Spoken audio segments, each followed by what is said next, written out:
Continuamos con la oscuridad en la humanidad. El experimento ruso del sueño. Investigadores rusos a finales de los 40 mantuvieron a 5 personas despiertas por 15 días utilizando un estimulante basado en gas. Los tuvieron encerrados en un ambiente sellado para monitorear cuidadosamente el uso de oxígeno de manera que el gas no los matase debido a las altas concentraciones de gas. Esto fue antes de que existiera el circuito cerrado, por lo que tuvieron que usar micrófonos y ventanas con grosor de 5 pulgadas para observar a los sujetos. El cuarto estaba lleno de libros, cobijas para dormir, pero ninguna cama, agua corriente, baño y la suficiente cantidad de comida para que los 5 sobrevivieran por un mes. Los sujetos de prueba eran prisioneros políticos y de guerra declarados enemigos del Estado durante la Segunda Guerra Mundial. Todo estuvo bien por los primeros 5 días. Los sujetos rara vez se quejaban después de que falsamente se les había prometido su libertad si aceptaban tomar parte de la prueba y no dormir por 30 días. Sus conversaciones y actividades fueron monitoreadas y los científicos notaron que conforme pasaba el tiempo ellos hablaban sobre incidentes traumáticos de su pasado. Después de 5 días se empezaron a quejar de las circunstancias y eventos que los llevaron a donde estaban y empezaron a demostrar paranoia severa. Dejaron de hablar entre ellos y comenzaron a murmurar de manera alterna en los micrófonos. De manera extraña, todos parecían creer que podían ganar la confianza de sus captores si traicionaban a sus camaradas. En un principio se creyó que esto era un efecto del gas. Después de 9 días, el primero de ellos empezó a gritar. Corría por todo el cuarto gritando repetidamente por 3 horas seguidas. Después trató de continuar gritando, pero solo podía dar un grito ocasional. Los científicos postularon que físicamente se había destrozado las cuerdas vocales. La parte más sorprendente de este comportamiento fue cómo sus compañeros reaccionaron a esto, o mejor dicho, cómo no reaccionaron. Continuaban murmurando en los micrófonos hasta que el segundo de los prisioneros comenzó a gritar. 2 de los prisioneros que no gritaban tomaron los libros y llenaron página tras página de sus propias heces y de manera calmada los pusieron sobre las ventanas del cuarto. Los gritos cesaron de repente, al igual que los murmullos de los micrófonos. Pasaron otros 3 días. Los investigadores checaban los micrófonos constantemente para asegurarse de que trabajaban, porque creían que era imposible no escuchar sonidos con 5 personas dentro. El consumo de oxígeno indicaba que los 5 debían seguir vivos. De hecho, el consumo de oxígeno era el necesario para 5 personas que hacían ejercicio extenuante. En la mañana del 14º día, los investigadores hicieron algo que no debían hacer para llamar la atención de los prisioneros. Utilizaron el intercom dentro del cuarto esperando provocar respuestas de los prisioneros, pues temían que estuviesen muertos o en estado vegetal. Anunciaron: abriremos el cuarto para probar los micrófonos. Aléjense de las puertas y acuéstense con las manos atrás en el piso o se les disparará. Se le otorgará la libertad a uno de ustedes si obedece. Para su sorpresa escucharon solo una frase con voz calmada: no queremos ser liberados. Hubo gran debate entre los investigadores y fuerzas militares que financiaban el proyecto. Sin poder provocar más respuestas utilizando el intercom, finalmente se decidió abrir el cuarto a la medianoche del día número 15. Se limpió el gas del cuarto y se llenó de aire fresco. Inmediatamente voces de los micrófonos empezaron a objetar.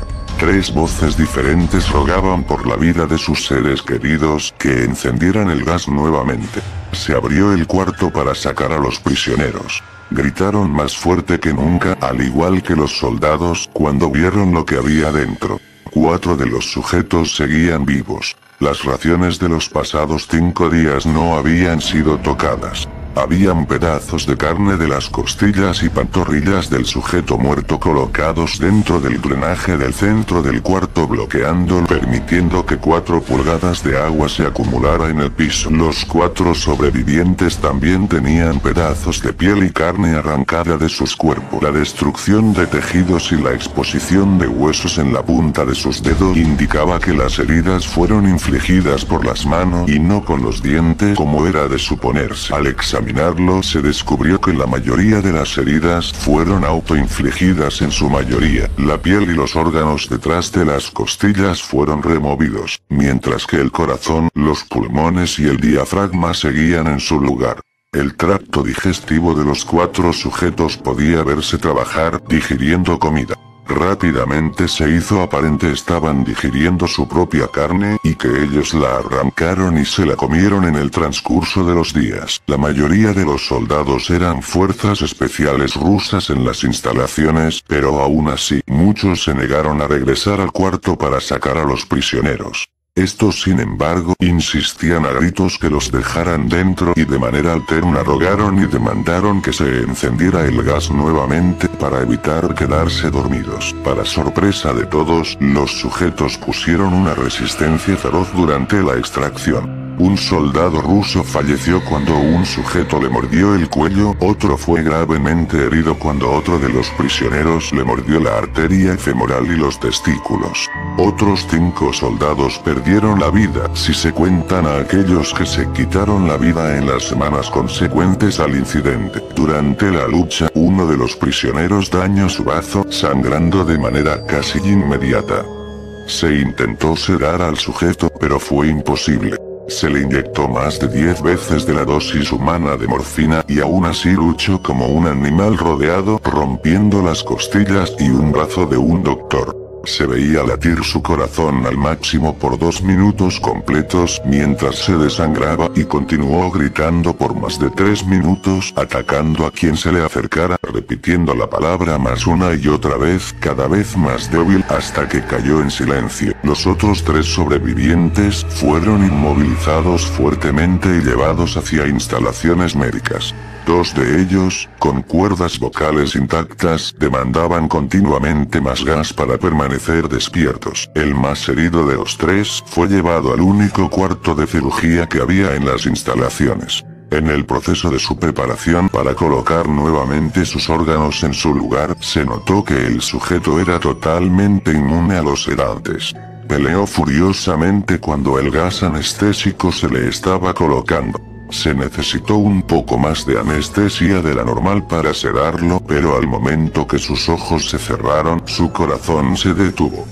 En la autopsia, se encontró que en su sangre había 3 veces la cantidad normal de oxígeno. También se rompió 9 huesos en la lucha para no ser controlado. El segundo sobreviviente era el que primero gritó del grupo. Con sus cuerdas vocales destruidas, él no pudo objetar la cirugía y solo reaccionaba agitando violentamente la cabeza en desacuerdo cuando se le administraba el gas anestésico. Afirmó violentamente con la cabeza cuando alguien sugirió hacer la cirugía sin anestesia y no reaccionó durante la misma, que duró 6 horas, en la cual se intentó reemplazar sus órganos abdominales y cubrirlo con lo que quedaba de su piel. El cirujano afirmó que era médicamente imposible que el sujeto siguiera con vida. Una enfermera aterrada que ayudó en la cirugía comentó que la boca del paciente formaba una sonrisa cada vez que sus ojos se encontraban. Cuando la cirugía terminó, el sujeto miró al cirujano y empezó a hacer sonidos fuertemente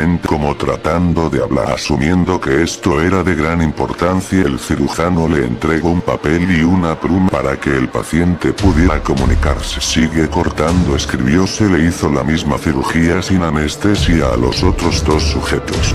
Se les tuvo que inyectar un paralítico, pues ellos reían constantemente y le era imposible realizar la operación al cirujano. Una vez paralizados, solo podían interactuar con sus ojos. En el momento en que pudieron hablar nuevamente, exigieron una vez más el gas estimulante.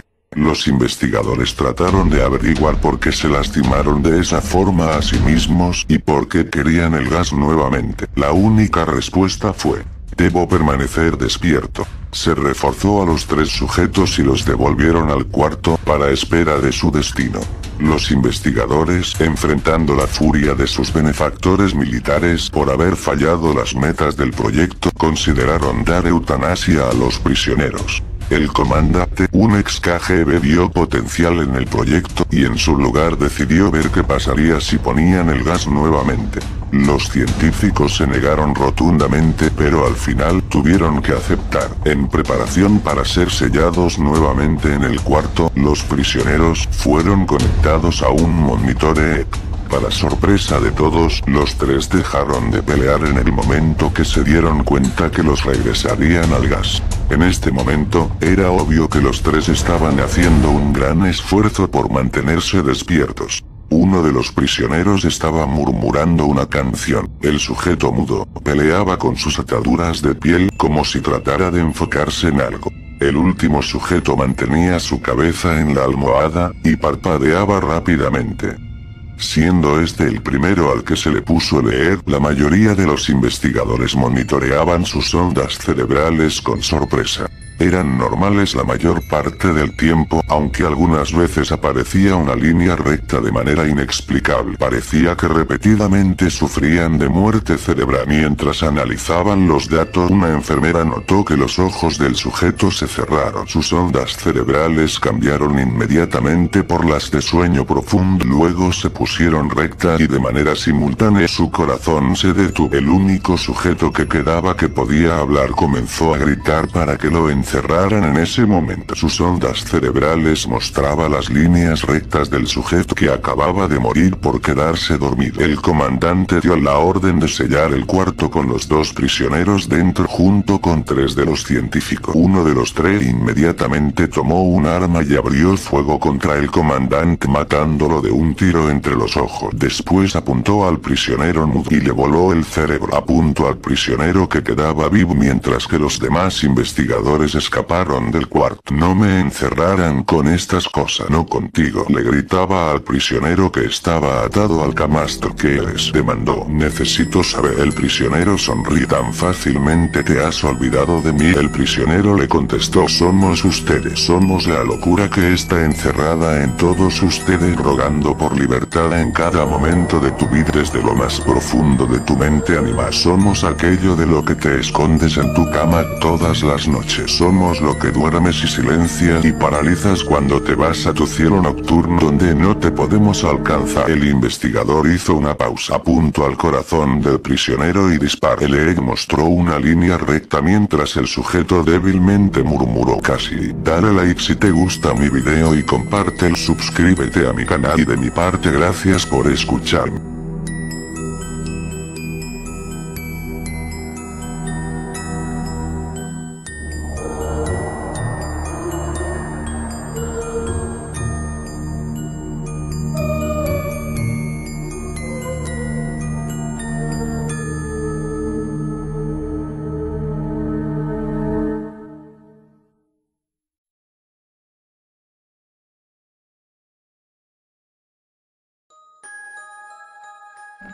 La oscuridad en la humanidad.